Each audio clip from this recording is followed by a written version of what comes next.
లో smoking and COPD దాని గురించి అవేర్నెస్ కోసం ఆలియాబాద్లో ర్యాలీ తీయడం జరిగిందండి. మేము ఈరోజు స్మోకింగ్ ఏంటంటే స్మోకింగ్ వల్ల సిఓపిడి అనే జబ్బు వస్తుంది, ఊపిరితిత్తుల సంబంధించిన వ్యాధి అన్నది. అది రెండు రకాలు, క్రానిక్ బ్రాంకైటిస్ అంటాము, ఎంఫైసిమ్ అంటాము. సో దాని గురించి లోకల్ పీపుల్కి అవేర్నెస్ కోసము ఈరోజు ర్యాలీ తీయడం జరిగింది.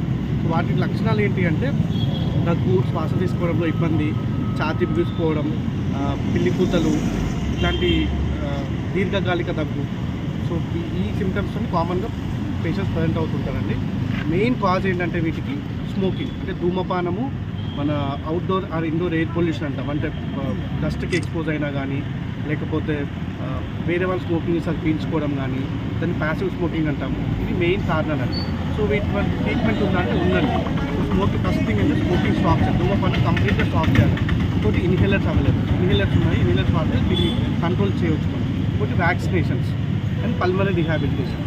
కానీ స్మోకింగ్ కంటిన్యూ చేస్తే మాత్రం ఈ ఊపిరితిత్తులు మొత్తం పాడైపోయి మనం లంగ్ ట్రాన్స్ప్లాంట్ చేయాల్సి వచ్చిన పరిస్థితి వస్తుంది.